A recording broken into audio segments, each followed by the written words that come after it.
Anyway, good morning, colleagues. And I'm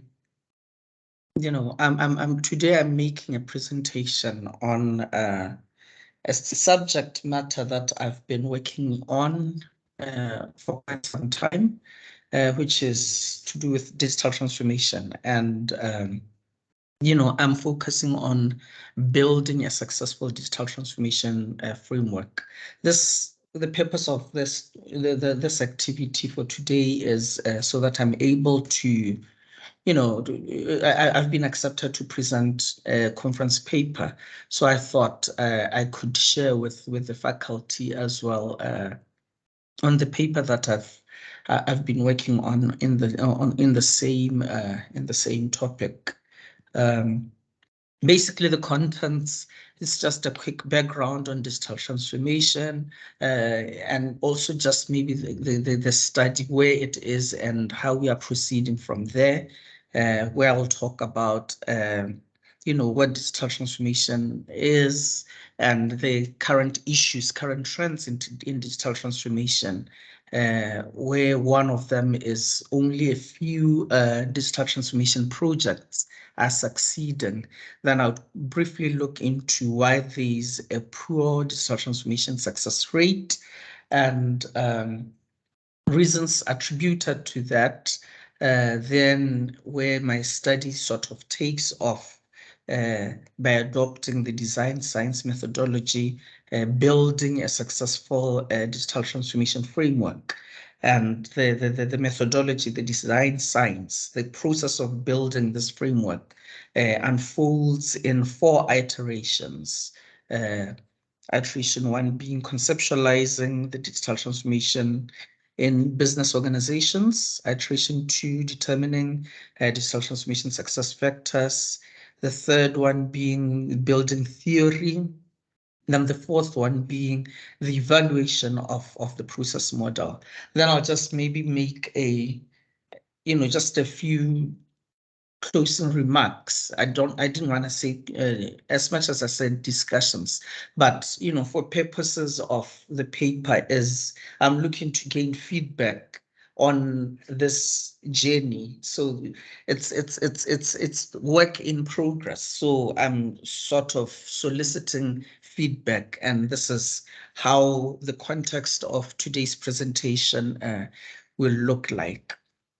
Anyway, so the story of digital transformation is something that is very topical, as we all know, both in academia and practice. Basically, we are saying in business organizations, companies are looking to explore new opportunities to create value propositions, to reposition themselves, maybe to guard against digital disruptions, maybe to protect themselves from Darwinism. And we all know this, the famous statement, transform or perish, like we say in academia, publish or perish, but transform or perish as well if you do not embrace this new phenomenon of digital transformation. Then in academia, the phenomenon, it's still pretty new. So researchers are looking at ways of understanding and theorizing the phenomenon. And we hear that quite a number of companies are actually adopting digital transformation, for all those various reasons. But the alarming matter is the fact that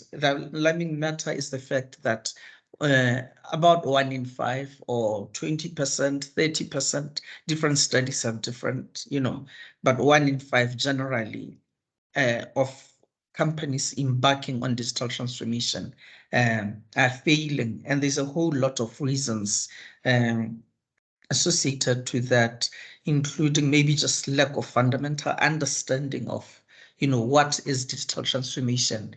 Quite a lot of organizations, a lot of people look at digital transformation as maybe simply automating, which is, yes, there is automation in digital transformation, but it's a step further than that. We are looking at the value that you derive from embarking on these kind of journeys, the value that you derive by introducing or adopting these technologies into your organization.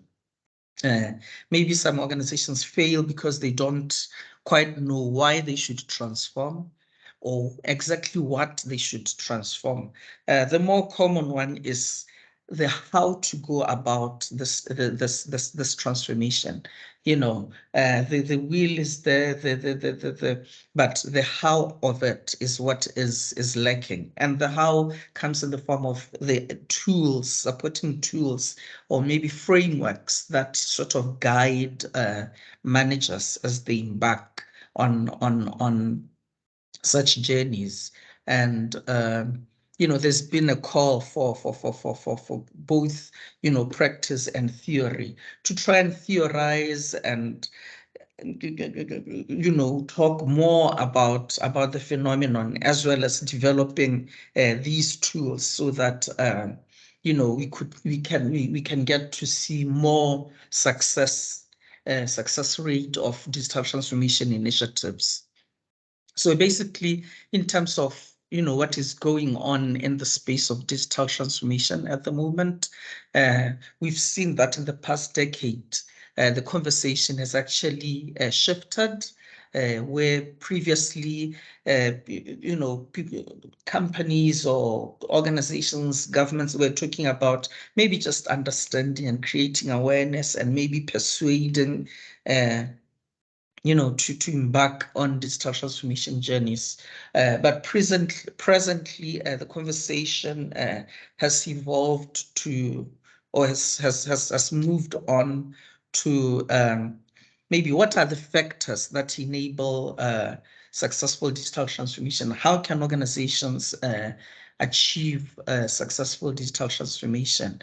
Also, developing these theories and frameworks, like I was saying, to better understand and help organizations to succeed in their digital transformation endeavors. And this is sort of where my research is focusing on, the aspect of developing the theory, developing the framework to that sort of guides managers and organizations as they embark on digital transformation. But there are different reasons, like we are saying, only 1 in 5 are succeeding. There's different reasons attributed to that. Um, you know, the definition, fashionista behavior. Fashionista behavior is where, organizations are I have a tendency of just adopting a new technology comes, they adopt it. A new release of something, they adopt it. You don't quite evaluate yourself, your needs, understand what your pain points are, such that when we bring in a new technology, it's there to address a problem that's existing. You are not just reacting by, simply being fashionable about technology. There's also reasons attributed to the disconnect between strategy formulation, strategy implementation. Um, like I was saying earlier, the holistic understanding of those activities that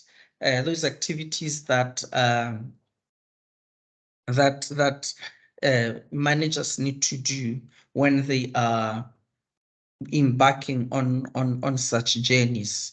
So this is sort of maybe the reasons that have been attributed to a poor success rate of digital transformation.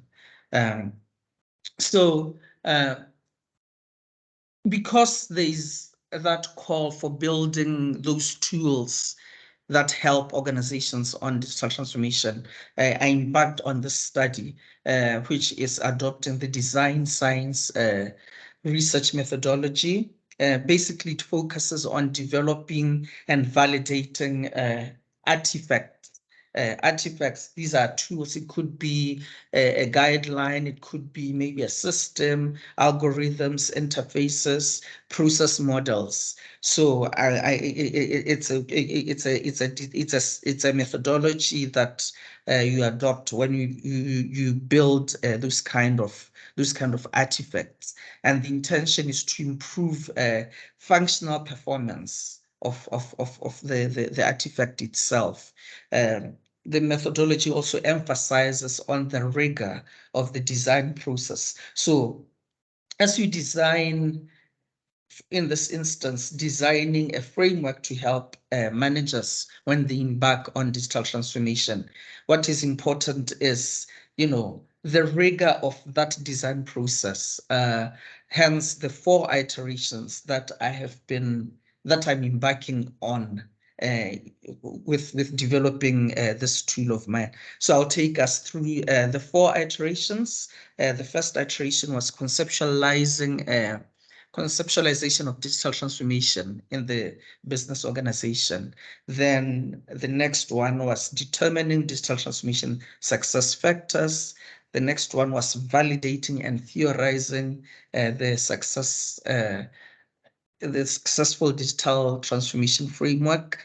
Then the fourth one, operationalizing and evaluating and operationalizing the framework itself.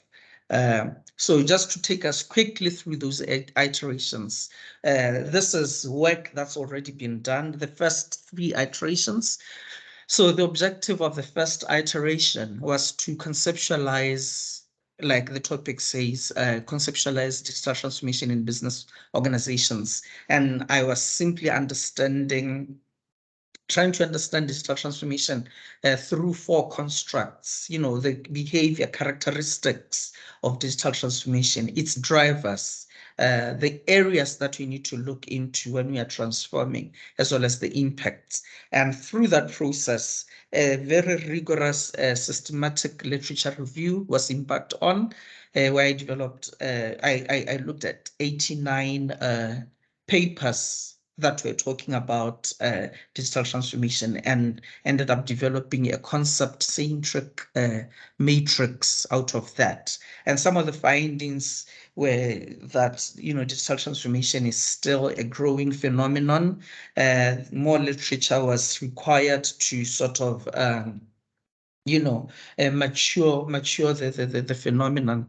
It's also a complex and very difficult process with multiple dimensions, but also then the issue of the only a few are succeeding, where I sort of branch off and take my research from there. The conclusions were shared. The paper was published on this conference here. And like I was saying, that's where the departure point of departure is. And through this process of developing the concept-centric matrix, the systematic literature review, the main sort of article that I was using through the process was Webster and Watson, analyzing the past to prepare for the future, writing a literature review. So this was a very useful sort of article when I was going through this iteration.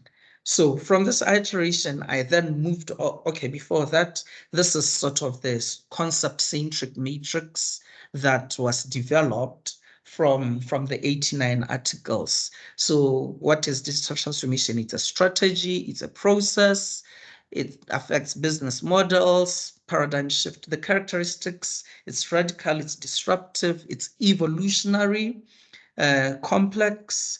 Then what drives it? Digital technologies, your social media, big data, analytics, all those. Also the capabilities within the organization. It's also driven by having appropriate strategies, business models, value chains. Then what is the value that's being created? Redefining your organization, reshaping your organization, realigning enhancing customer experiences. All those are the sort of attributes that were coming out of the concept-centric matrix. It's just a snippet of it for purposes of it being able to fit on the presentation. And out of that, also a definition was developed, from analyzing other definitions by other authors. I ended up developing this definition that digital transformation is an evolutionary process that leverages digital technologies and capabilities to enable business models, operational processes, customer experiences to create the value. So from there, we understand, okay, this is what digital transformation is, this is what it does, but there's 1 in 5 that are succeeding. So the next question becomes, how then do this 20% do it? How do they succeed? How do they make it? So that was the objective of the next iteration, which was what do digital exemplars, these succeeding companies, what do they do that enables them to succeed in their digital journeys? Also, how do they do that? And through that activity, I adopted a method where I was looking at 10 case studies, documented case studies, which are success stories of these digital exemplars. And it was a very elaborate method as well, where first of all, I had to identify those case studies, then decide on the level of analysis, decide on the concepts to code, decide whether to code for existence or frequency of concept, decide on how to distinguish between the concepts, then developing the rules for coding, then decided what to do with irrelevant information, then went into the actual coding and analysis of the results. So what happened is, but simply going through those articles, I was picking, I started designing those codes, what am I looking for? So there were some questions that I sort of preset to sort of guide me in the process of trying to see from these, try to extract from these success stories, what is it that the managers in these companies did which enabled them to succeed. It was a very comprehensive analysis. I think I ended up with about 197 individual attributes. Then I went on to group more similar. So it was following within case analysis, then cross case content analysis, where I looked into one case, then the next one, then the third one. Then I started, all those related concepts were grouped together to form a higher level sort of concept. The process went on, several iterations of that, up until at the end, I was left with 7 main factors and 23 sub-factors, which I called the digital transformation success factors. Still, digital transformation, it's an experiential journey unique to different organizations. But however, it appeared that there was a need for a generic sort of framework that will guide organizations. As much as each journey is it's different from the other one, but the generic or the general framework or model sort of, guides that, okay, this is what you still need to do anyway, even if the journey is going to be different from one project to another, one organization to another. So the paper was also published at that conference, and these are the tools that were used to sort of guide this process of determining the digital transformation success factors. It's Yeah, okay. So some of the examples that I actually looked at, the 10, documented success stories. One of them was, Starbucks. That's a link to one of the journals I was using to, the case studies I was using to analyze Starbucks's digital transformation journey. There was also Burberry as well. I looked at their case study. Other companies included Lego, L'Oreal, Audi, all these. So it was a very comprehensive, and it was deliberately, it was very deliberate, the choice of companies. I was focusing on traditional, your traditional sort of organizations, not your digital natives. So it was a very deliberate selection, also across a number of industries, just so I could appreciate would digital transformation maybe differ from maybe a finance finance industry versus maybe manufacturing or versus retail. But you find that in terms of the core, the generic framework sort of remains pretty similar. But like I was saying, this was mainly secondary data through analyzing case studies that were already documented. So that called for the next iteration. Okay, before that, this is the summary of the success factors, including determining digital triggers. As an organization, you need to know the type of triggers that sort of push you towards embarking on digital transformation. Your types of inducers. There's issues of culture, cultivating an appropriate culture.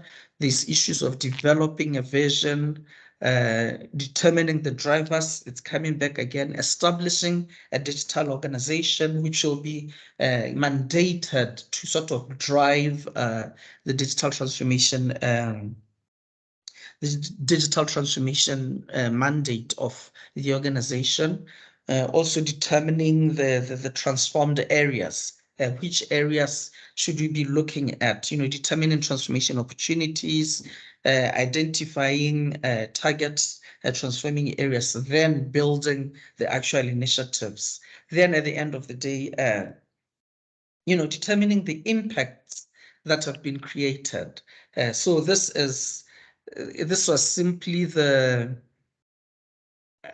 as I was regrouping those 197 attributes, as I was regrouping similar ones and similar themes, grouping them together. This is sort of the framework that I came up with, and like I was saying, so this was solely from secondary data, which is documented case studies of telling success stories of those organizations, their digital transformation success stories. So it called for the next iteration, where now I had to use my own primary data, uh, also validating those factors. So I was using these 7 factors here.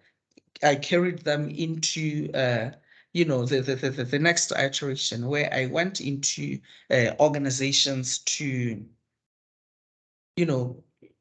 carry out my own interviews, sit with managers who are embarking on digital transformation journeys in their organizations. They taking me through, their own journey, their own experiences, all that. And the objective of that iteration was, what are the factors that enable successful digital transformations, and how do organizations achieve successful digital transformation? So the method, obviously getting started, then selecting the case studies that I was going to work with, case organizations, then crafting the instrument, the data collection instrument, which in this instance was interview questions. Excuse me. So I had to craft all those, then getting into the field itself to collect the data, then analyzing the data, shaping the hypothesis, sort of, because I entered into the field with those those 7 factors. So now realigning them to see if if the data is speaking to those 7 factors, then enfolding it back into the literature again, and then reaching closure. Like I was saying, it was those 2 case studies, HSE and AIB, Health Service Executive, and AIB is a bank. And the data collection methodology that was used as semi-structured interviews. I interviewed quite a number of, different experts working in these 2 companies, all of them working in the digital transformation space, but bringing in their different expertise, different views of how to succeed in digital transformation. And so the 7 factors that already were discovered in the iteration 2 were sort of revised as an initial step towards building this theory. So now I'm trying to also build theory, digital transformation, successful digital transformation theory. But also, there was a process. Now this time it's not just about factors being listed, this is what you need to do, but the sort of a process of, okay, this needs to happen, and some things needed to happen before other things for the digital transformation initiatives to be more successful. So in terms of the conclusion, the generic process model, it was it was observed that the generic process model can be adopted by a number of organizations. It will also be able to, it could also be providing guidance in organizations seeking to succeed in that digital transformation, seeking to succeed in their digital transformation journeys. Then the generalization and accuracy of also maybe to note was that the process model itself was pretty premature because it was I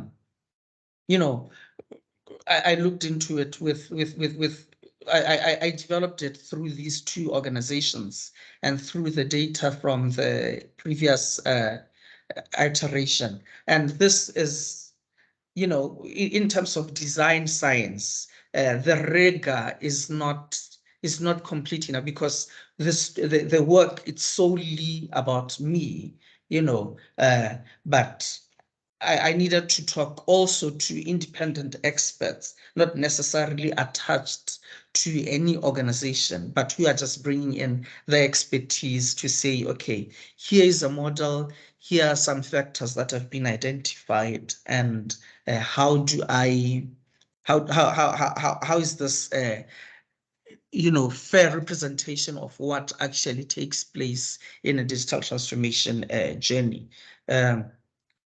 For this piece of work here, the paper itself, it's still awaiting a publication, and those are the sort of main reference papers that I used also towards building the theory and, guiding me through the case study research process. So in terms of the factors themselves, which could be a comparison between, the ones obtained or realized in iteration 2. We look at these ones here. So for this iteration, still we are seeing the issue of triggers coming up again. This time we are seeing more of not just culture, but transformational leadership styles, which then also imply culture, also implying organization-wide understanding of digital transformation, issues of good governance practices, drawing from lessons learned, being very agile in how you interact and adopt technology. Then the issue of, establishing a digital organization, implementation structures, and having teams that will be carrying out the digital transformation mandate of the organization, and making sure that it's not a team that's secluded there and maybe well resourced, then such that eventually becomes isolated from the rest of the organization. But the findings are such that these teams have to be cross-functional. There has to be digital champions across the whole organization, such that everyone is kept abreast with what's going on and in terms of digital transformation in the organization. And all this is data that's coming from from the 2 case studies, from the interviews that I was obtaining from the experts that were involved in digital transformation of those 2 companies, AIB and HSE. There's the issue of vision as well. It's coming back again, developing a digital vision. Maybe firstly, starting by assessing the digital present. Where are we? What's our digital transformation? What's our digital maturity index? Excuse me, what's our digital maturity index as an organization? So where are we? Where do we want to go? Then you formulate a digital future.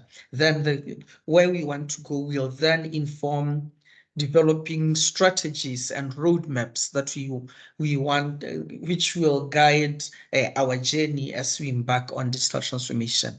Then establishing the robust communication strategies, which will help the same ensuring organization-wide understanding of the organization, of digital transformation across the organization. So the communication strategy sort of helping or ensuring that everyone is kept abreast with what's going on. Then when it comes to determining the transformed areas, firstly, recognizing those opportunities from the digital present. So that's where now you'll probably walk your customer journeys, the digital champions, which will be across the organizations. They will have these conversations. They will start picking where the pain points are in different journeys across the organization. So you identify the opportunities from those pain points, then you determine, then you sort of prioritize and determine which specific areas to transform. Then you define the expected benefits. So with the data, the primary data, we realized that it was important to specify what you need to achieve, what you need your benefits to be before you even embark before you even implement the project itself. So it gives you an idea that, okay, I have a challenge on the specific process. How do I want to, where do I want to, how do I want to re-engineer this process? How do I want to optimize this process? So you are defining what your expected benefit is.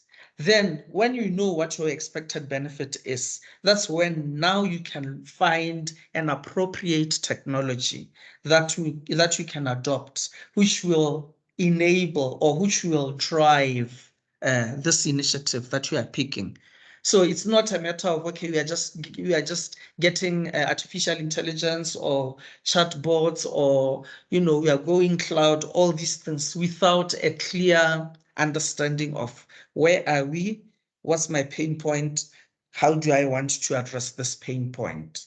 So you tie the technology that you are adopting, whether it's social media, you are going to push a social media drive, whether you are going to adopt artificial intelligence or chatbots or whatever, you tie that technology to an identified uh, pain point, and you would have defined an expected benefit at that point. So yeah, you identify those technologies. Then also you look into the skills and capabilities that are required to implement that. Is this something that I have in-house, or is it something that I'll need to outsource?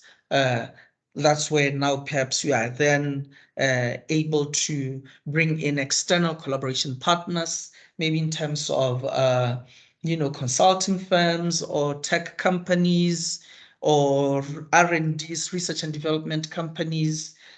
Some, they even bring academia on board just to help them, understand this journey.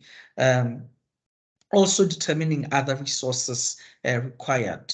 Then the implementation. And when we've implemented, now you look at, these were my expected benefits, but what are the benefits that have been realized?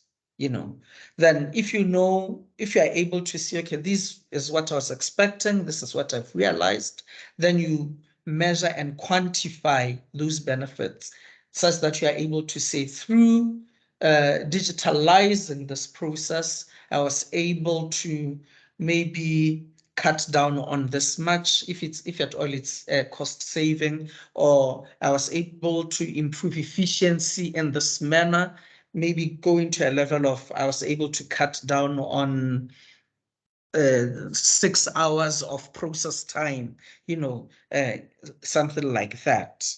Then the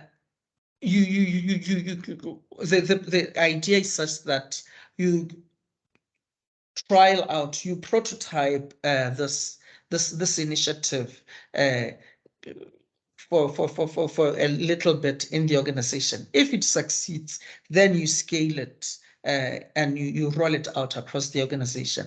If it's proving to fail, you need to be robust enough to discard that, put it aside, move on, and try the next thing. So you're saying digital transformation, failure should be a norm, but being agile enough to make fast decisions, such that something that's failing, you put it aside, you move on. Something that's succeeding, you quickly scale it and roll it across the organization. So basically, this was the revised framework from the previous iteration. This is what's awaiting to be published at the moment. And as I was saying, it's not just the factors themselves, but there is the process model that's also emerging, which speaks to, you need to identify the conditions that are sort of triggering you to embark on digital transformation. This could be internal conditions or external conditions, anything from maybe development of new technologies, or maybe your competition has become rife, or maybe you are working with isolated, disintegrated systems, or maybe your old systems, you need to upgrade. Maybe your customers, new customer requirements, your customers are having these new requirements, and you need to rise up to that. So those will be sort of your conditions that trigger you into embarking on a digital transformation journey. The minute you make a decision as an organization, what you'll need to do then is you'll need to set a vision, maybe at the very top level of the organization. A vision needs to be set, and then a digital head, or what you call a chief digital officer in some organizations, needs to be appointed. This is someone who will then, design the digital organization and then drive the mandate of the digital transformation agenda in the organization. When the head has been appointed, then obviously they'll put structures in place, those digital teams, the digital champions across the organization. Then through that, they unpack. The vision has been set, now they develop the vision, they unpack it. Okay, where do we want to go? Where are we? What are our pain points? Where do we want to go? Then go on to determine the areas they want to drive, to transform, then the drivers, then the actual implementation, then the value.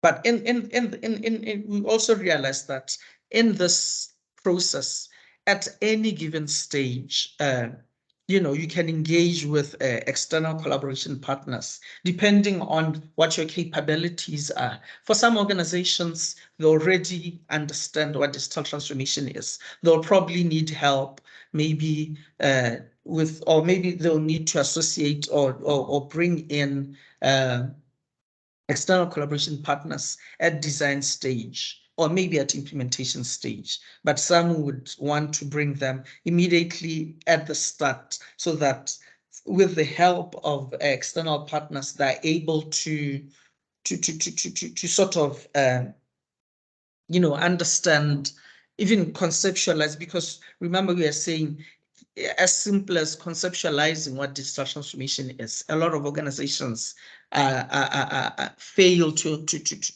just conceptualize what digital transformation is.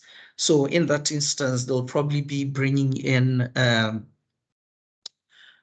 external partners right from the initiation stage. Also, we are saying at any given point throughout the process, there has to be transformational leadership styles and a conducive culture for digital transformation. This simply means the leaders have to be digital savvy. They need to be able to lead from the top. They need to be able to embrace this change. Definitely, there's always resistance when it comes to adoption and use of technology. Those who are leading this digital transformation mandate, they need to be fully aware of this and then be creative enough, innovative enough to see how they include and keep everyone involved in the process, right from your gatekeeper through your cleaner, your receptionist, all the way to your managers and the board of directors, if need be. A smooth understanding and appreciation of digital transformation at all levels. It's seen to be enhancing better success of digital transformation. So we are saying at any stage of the digital transformation process, those transformational leadership styles and conducive environment culture need to be there, continuously. So this is the process model, the version that I'm currently working on, we're working with, and like I say, the purpose of this activity is to, present these this work in progress and then solicit feedback to sort of where can I improve, what can I, just so I also improve on the rigor itself, tighten all the loose ends towards building this successful digital transformation model. So like I was saying, the third iteration. This is the third iteration. Now, the challenge becomes, especially for purposes of satisfying the design science methodology requirements, the challenge becomes all this work is my work, which is an individual's work. But do I know everything, or I don't have the authority to say, okay, I've developed a tool, here it is, it's working. So in terms of progressing to the next level, which is improving the rigor of the process itself, I will need to then embark on an evaluation exercise. Evaluating the process model, which is what has not been done yet. That's why I've called it the next steps. The objective of the exercise basically is to reiterate the validity of the model, improve its generalizability, accuracy from the design science lens. And that there are ways of looking at it. Two options that have been proposed. One being to conduct two workshops with DX practitioners and maybe academia, experts who are they will have to be a selection criteria where people of maybe a particular cohort can can be eligible to participate in the activity. Maybe your years of experience, your interest, first of all, in the subject matter, in terms of also maybe even what you've written, research that has been carried out in the subject area as well. And doing those workshops, for purposes of co-iterating those factors and the process model. So what can happen is the way it'll be done is just have maybe two workshops separately, 5 people each. You get the feedback, you consolidate it, then run the next workshop again to sort of incorporate the new changes. Then you will have that will yield a more should I say an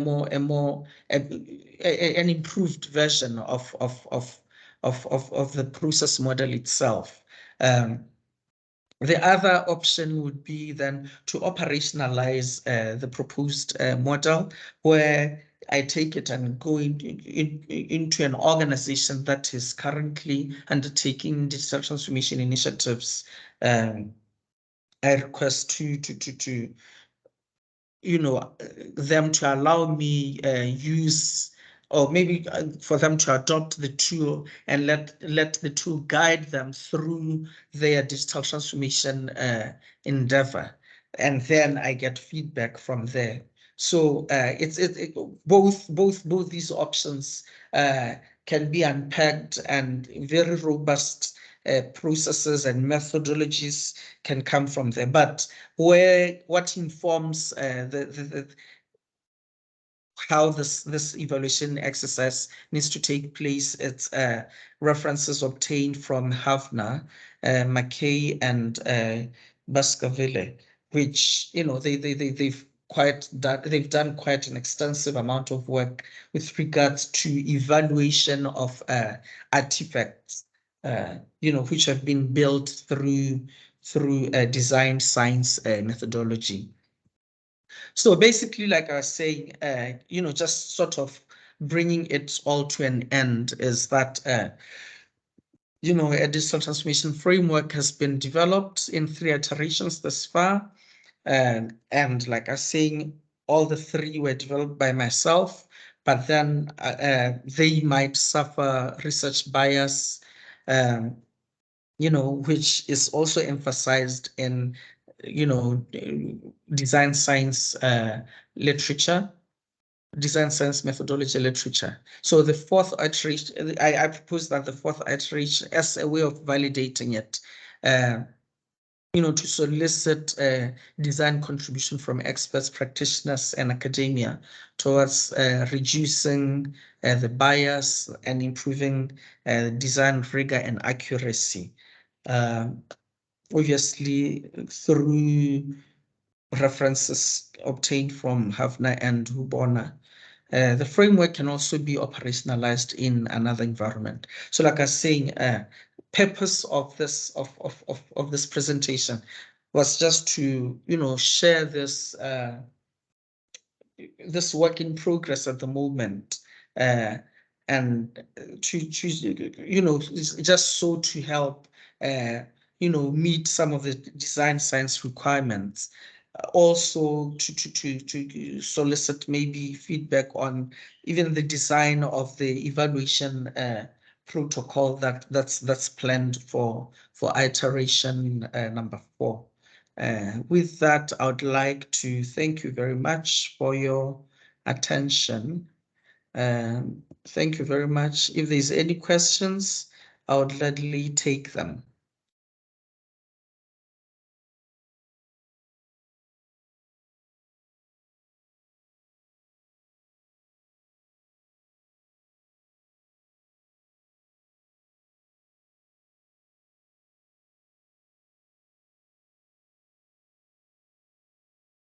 Colleagues?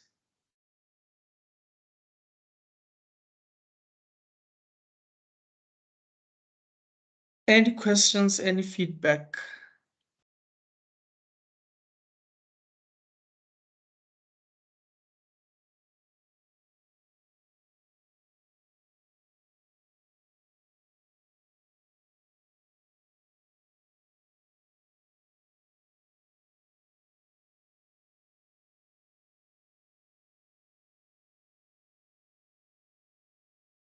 What's going on?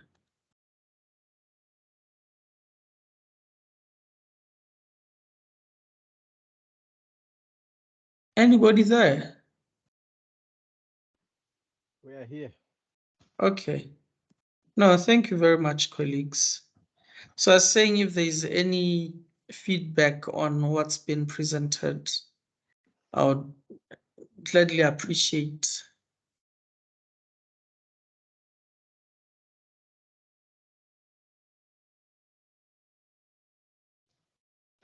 I missed many parts of the presentation, so I'm probably not going to ask an intelligent question. Are you asking anybody? Is that an interviews? What kind of? I just missed a lot of things. Are you asking people about this? Is in terms of your data collection? I missed a lot of things. You'll excuse me. Okay. I So I was here. just, I was saying what the title of the presentation is Towards Building a Successful Digital Transformation Framework, right? And in this process, I'm following what we call a design science method. So design science method, it's basically designing artifacts like your algorithms, interfaces, process models, which sort of addresses real life problems. And in this instance, our problem is the fact that only 1 in 5 organizations are succeeding in digital transformation. And what is this 20% doing which makes them succeed? So trying to learn from this 20%, I embarked on this journey of the different iterations, where the first iteration was to conceptualize, then the second iteration was to determine digital transformation success factors. The third one, and all this was literature based. But I was analyzing secondary data of 10 case studies that had gone through successful digital transformation. Then here it was my own data, where I went into organizations, collected my data, conducted my own interviews, then came up with the process model, which is supposed to be the tool that will help, or the output, basically, that eventually that will be called the successful digital transformation framework. Then the fourth iteration then being, evaluating that tool, because it wasn't, all the iterations, all of these were my work, but for purposes of satisfying design science methodology, there has to be where you evaluate by using other people's contributions, for purposes of reducing bias and improving the rigor of the artifact itself. So basically, I was just presenting this work and, sort of soliciting, feedback in terms of, okay, did you consider this? Did you consider that? How about A or B? Or, maybe just even to ask more on a part of, the paper, so I'm able to just even improve my own articulation of the study itself. I don't know if I made it better. Okay, yeah, yes, Thank you. Yeah. I was just wondering that in your engagement with, did you kind of engage both groups, those who you think are succeeding and those who you think are not necessarily succeeding, so that you get both sides of the story to understand why the other groups are not making it and the 20% is making it? Do you have Okay. a good number of both sides? So in terms of that, I did, in terms of the failures, I didn't collect primary data. I identified the failures solely from literature that I was obtaining. There's quite a bit of literature, this is, of course, this might be magazines, but there's even in literature that gives, academic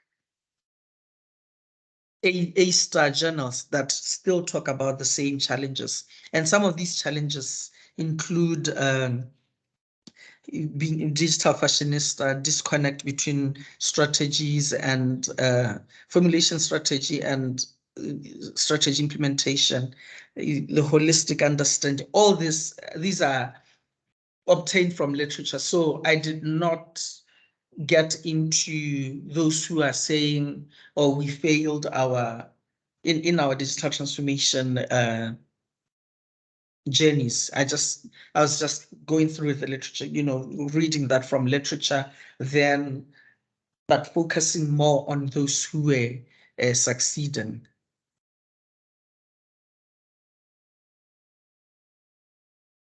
I suppose it was also a part of defining my scope, just so I focus on the success stories. But I don't know if perhaps it would add more value if I also did a bit of data on those who are not succeeding. But I've noted it. I've noted that as well. I think there's a question by G. Thank you very much, Resego. I have to admit, this is the first time I'm hearing of these methods that you are using. So I don't think that maybe my contribution in terms of the methodology, whether you need to revamp it here or there, would be very valid, because I'm learning from your presentation. However, I was feeling that maybe you needed to have educated us a bit more so that we can make meaningful contributions.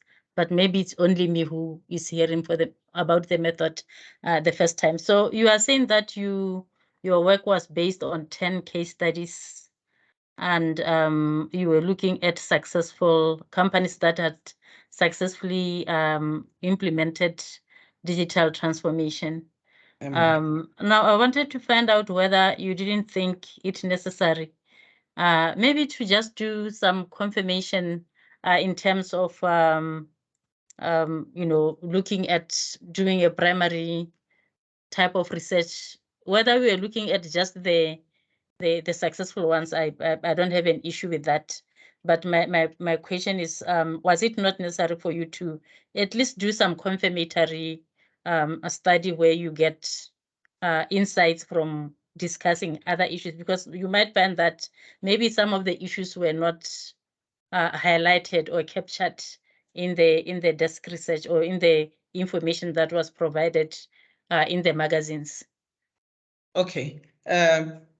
Yeah. So remember, I'm saying this is in different iterations. So the iteration of 10 case studies is iteration number 2 this year, determining. So this is where I used 10 case studies. But this third one, this is the primary data. This is where I went into organizations to collect my own Sorry, data. we don't see your screen. We are not seeing I your haven't screen. shared. Oh, sorry. Yeah. Sorry. I thought, okay. Sorry about that. Okay. Are we there?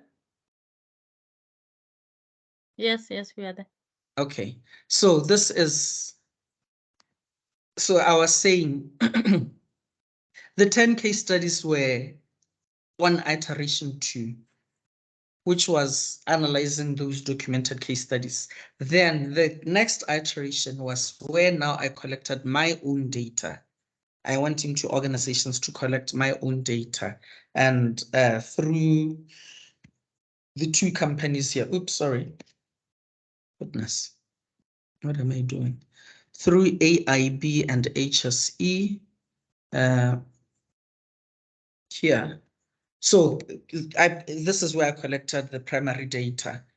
I had interviews with employees in HSE, employees with AIB who are working on digital transformation projects on a daily basis.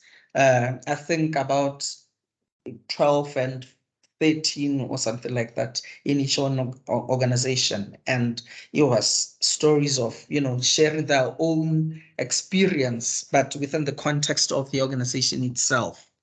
Right. No, thank you very much. I think I didn't get that. Okay. Thank you. I think there's a question by Ms. Joy. Dr. Tawitsil.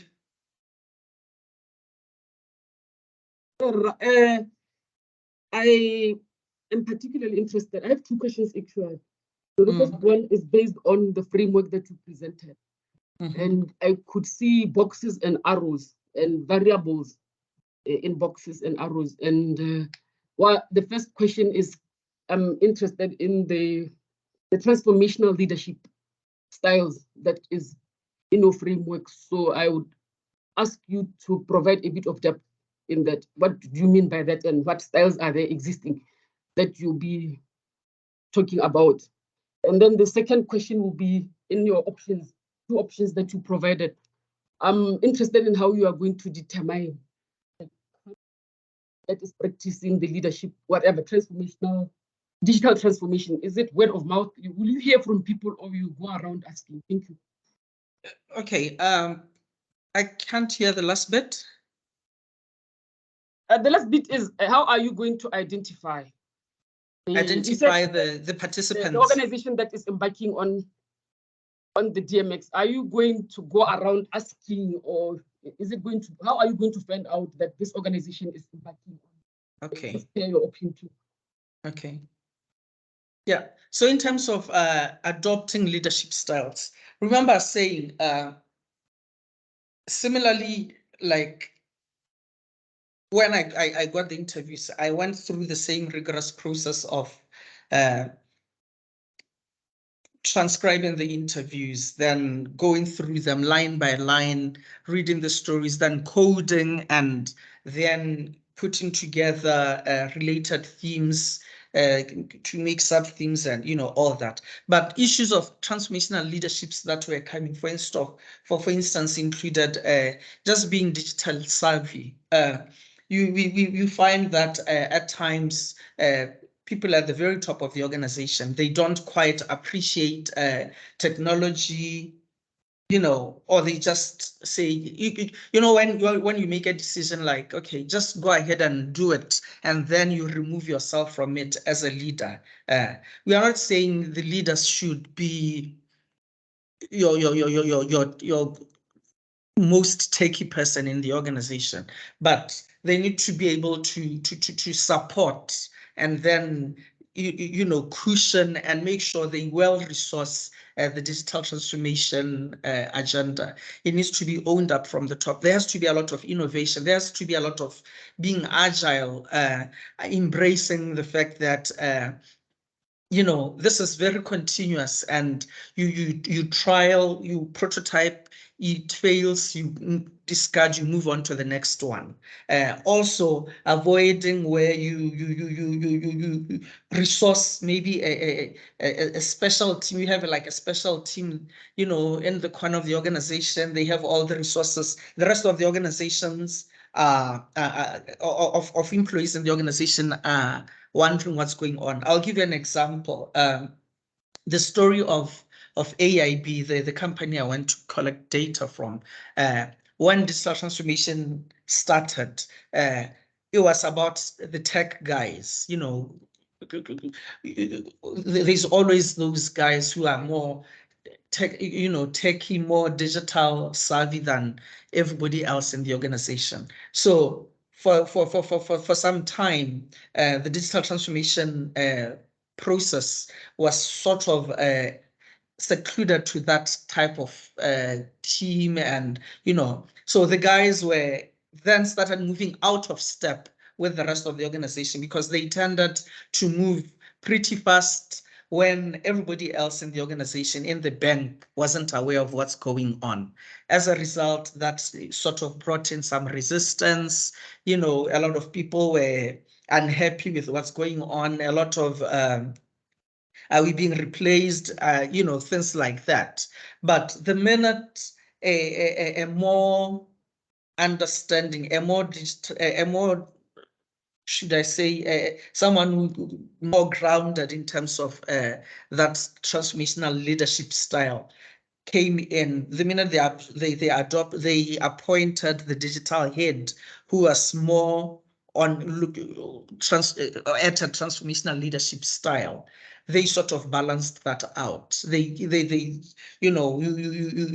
have to be creative enough to allow your digital savvy team not to be moving out of step, out of touch with the rest of the organization.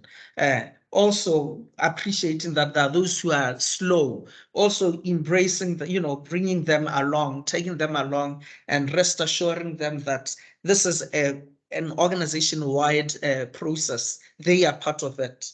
Some also as part of the transformational leadership style.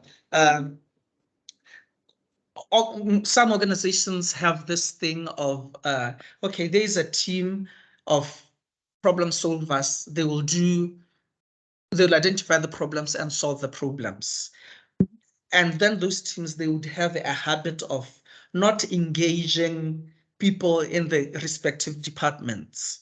So they're busy developing solutions, trying to solve problems, but they are out of touch with the real people, the real users of whatever process that they're trying to address. So you find that there's that disconnect. So with a more transformational leadership style, you want to be having someone who will lead a team that says, you go and engage people in their respective functions. If it means coming up with a suggestion box so that everybody contributes their ideas to towards how to digitalize certain processes, or how to optimize, or how to enhance customer experiences, such that everyone has total ownership of those kind of projects. So it's quite a number of attributes that I found under transformational leadership styles. I think it was a good it was a good point, such that maybe when I have the presentation out, I should have the list of attributes here next to me for, for purposes of elaborating more, because at the moment I'm just saying things out of my head, although I, trying to recall them. But I think it's better when I've actually unpacked each of these and having a clear, list of the attributes that sort of build towards this factor of adopting transformational leadership styles. I don't know if I've answered that one. Can I quickly go to the next one? The next one, I think, was how then do I choose, how will I know which organization is going through DX? Well, for the first option, there's going to be a criteria where I will obviously, through my network, I will sort of look at, or through my network, look for people who meet a specific criteria in terms of experience, in terms of interest, in terms of their everyday functions in the organization. Then in terms of the organizations undergoing digital transformation, I suppose it's like we live in an environment where some of these things are pretty rare. So it'll probably mean, asking around, looking into my own networks, and then engaging them, so people can point me to the right directions. But obviously, I think in terms of deciding who exactly at the end of it, I'll need to look at, I'll need to develop a criteria as well, so that it's not just anyone or everyone who makes it into the, maybe a certain level of digital maturity, I don't know. Or maybe targeting those who are like at the very beginning of that digital transformation. Because obviously, as different organizations, different organizations are at different stages of their digital transformation. Thank you very much.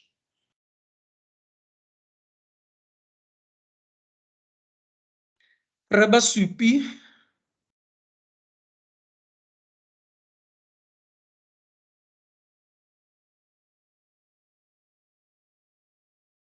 Rabasupi. Good morning, Morakanyane. Morning, sir. And good morning, colleagues. I think like the first speaker, I'm sorry that I missed the first part of the presentation. Yes. So maybe the things that I'm going to comment on, I think you probably have presented on them. Yeah. I think my first question is a follow-up to the last part that you were dealing with, where you were saying you are going to involve a company that is going through digital transformation to evaluate this model. And my question is, if these companies do not give you an opportunity to evaluate your model, does it mean then that this objective falls off? That's the first question. And then the second question is about the development of the model. I see you have developed a model, and my question is, what would be the justification for developing this model? Because from the presentation, I did not get that. And I think that would also help address the concern that you raised towards the end of your presentation, where you're talking of research bias from yourself. Because if it is clear that there is need for a model to be developed, then we should not be concerned about a bias from the researcher. Thank you very much. Thank you, sir. Yeah. Okay. In terms of the Okay, let me address the research. Okay, this study, it's following a design science research methodology. I think maybe as part of the next activity, I need to maybe make a whole presentation on design science methodology and unpack it just so we appreciate how it works. So design science, it's very prescriptive. It will tell, the methodology will tell you, you need to develop, because in the methodology itself, you are developing artifacts. This is where we are at. In design science, we are developing and validating artifacts. So we design and then we develop and then we validate those artifacts. And those artifacts can be anything from process models and what. And we are saying you are doing that, you are developing these to solve real life problems. So in my case, I was coming from the fact that many companies are embracing digital transformation. They are talking about it. No, we are transforming here, we are doing all that. But only 1 in 5 are succeeding. They're getting it right. If many, if there's that high failure rate, it means there's a problem, because obviously these projects cost a lot of money for organizations. So what are the problems that were associated with digital transformation failure rate? They would include anything from lack of these process models, these tools that guide managers and organizations as they embark on digital transformation projects. Maybe just simply understanding what digital transformation is. Maybe your competition has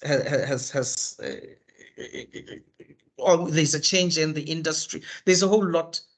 No, I'm talking about something else. But anyway, some of the reasons why there's a high failure rate, it's lack of tools, it's lack of understanding, it's maybe disconnect between strategies, or maybe an unclear vision, or becoming a digital fashionista, like I was saying, those who are just buying new technology for the sake of buying new technology without aligning it to a business strategy or aligning it to a vision that they want to achieve as an organization. So that is, I suppose that would be the main purpose of why I embarked on this process of developing the digital transformation success framework, and developing it then meaning through the process of design science. And design science would mean you have to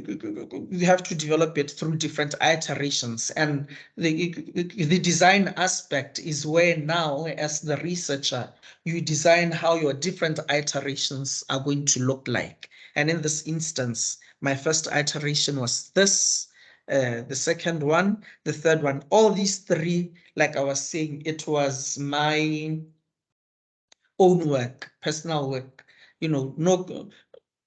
I analyze the documents, I develop the framework itself. But as part of meeting the design science requirement, I will need to take it a step further and evaluate. And in my evaluation, I have to come up with a way of evaluating, of which for now, I have these two options. What I'll need to inquire is, so these literally are options, one or the other, but it's something that I can still validate with those who understand design science even more. But the way I understood it is one or the other, of which it might prove to be difficult to find organizations that are embarking on digital transformation here. And it'll probably be easier if I was targeting experts and, academia and running those workshops. So basically that's what I'm looking at. And I'm just hoping I'll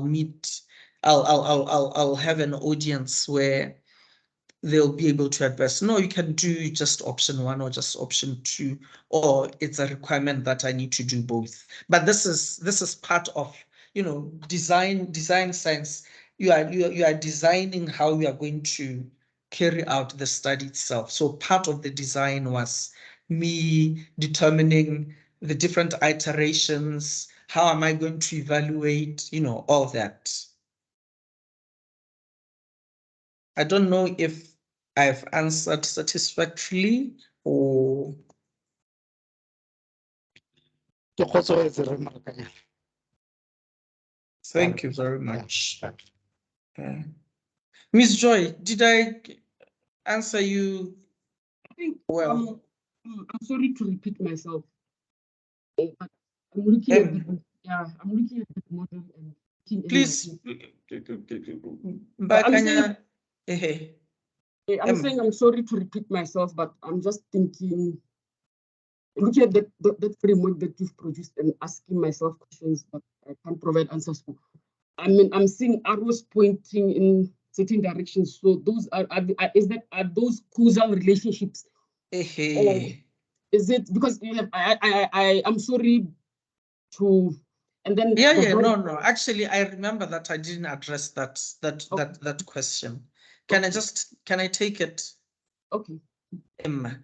Sorry about that. It means it's actually very valid.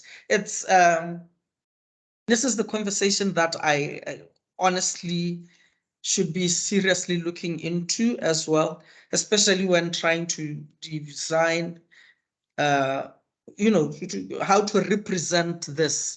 I've gotten into trouble with the arrows themselves before. This is not the first time the question is coming up, and I think I'm looking to perhaps maybe I can just put it as bluntly as that okay, maybe I need help with reconstructing this, because the arrows, I think, they're supposed to be, they're the ones who are getting me into trouble. I've had this discussion before, but I'm trying to say digital transformation is a process, and I'm trying to say certain steps need to come after the other ones. But then including the arrows might mean something which, I need, this is where I think I need help with someone who understands how to put together a diagram like this to put together a diagram like this. This is where I really need assistance. I appreciate that, because I look at it at times myself and I'm like, but is this exactly what I want to say about the diagram? That the issues of causal relationships, does this mean this has to happen before the other thing? Those kind of things. So I need help here, and I'm hoping the conference I'm going to is going to be an opportunity for that as well. But even among colleagues, whoever would have time to maybe delve deeper with, on this diagram with me, I'll be more than happy to, I'd really appreciate it.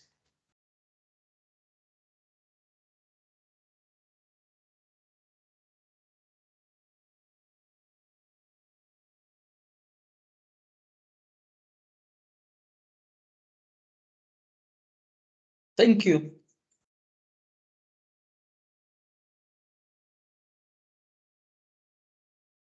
Okay, colleagues, I think we went.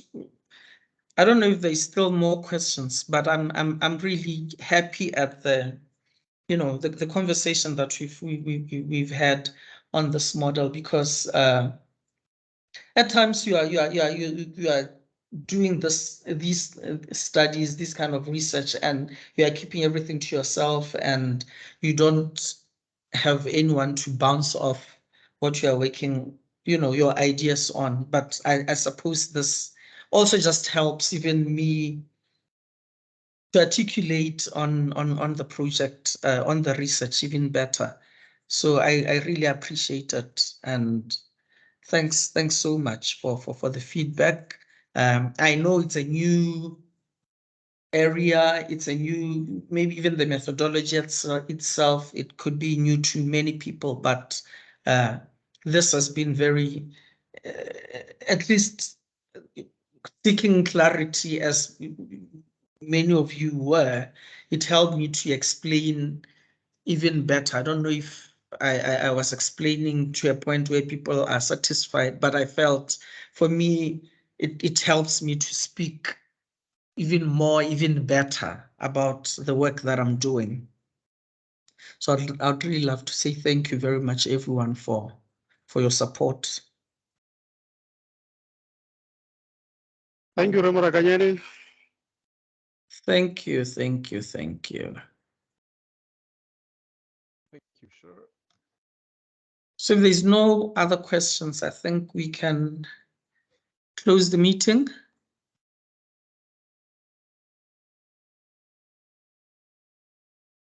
Thank you, Resego. Bye. Thank you. Thank you. Bye. Bye, everyone. Bye, Resego, and thank you so much. Thank you. Yeah.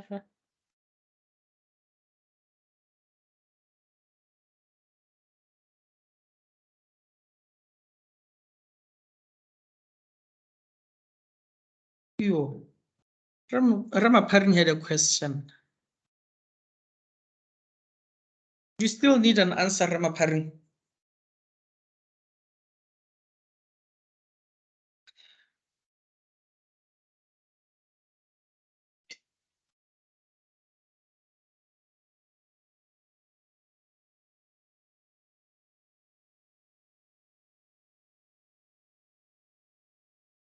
Okay.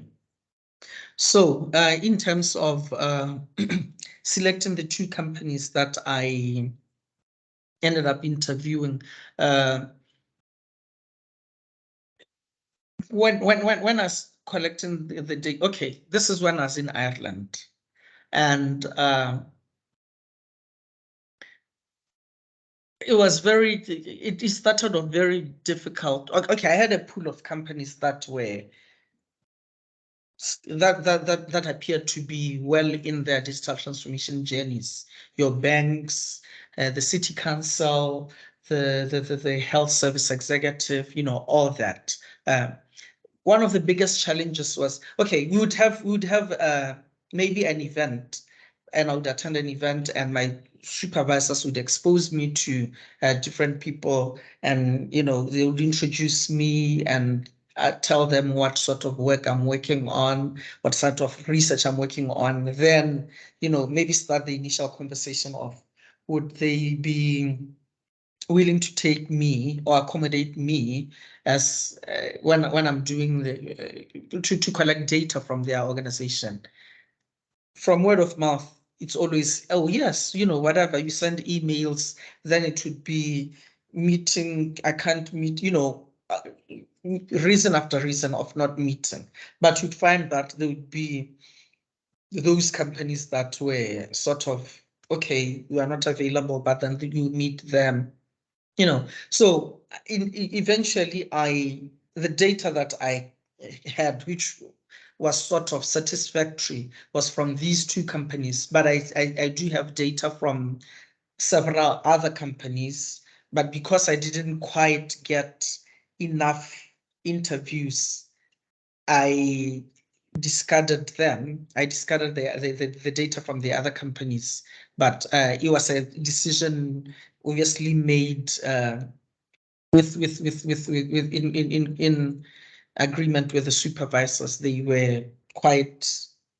are quite aware of that, and they actually say, okay, no, 2, it can actually be okay for you to do with 2 case studies. But I think I have data from about 5 companies. It's just that the other companies were pretty, you'd interview 1 or 2 people, then they will disappear for some time and you won't have the data.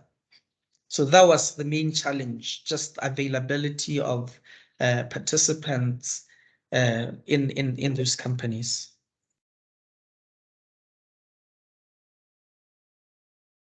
Okay. Yeah, no, thanks very much.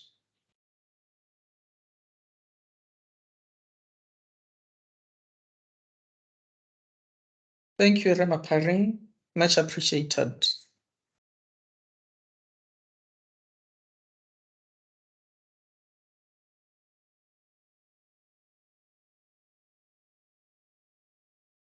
Yeah, that's what I was saying. The model, I need to go back to that and just get help on how to align that properly, because the issues of the arrows is just killing me. So I'll probably need to sit with someone to just help me,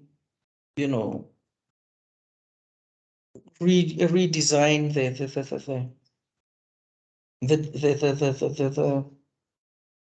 the diagram.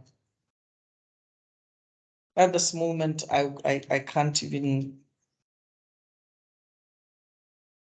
I don't even know how to answer. But thank you very much.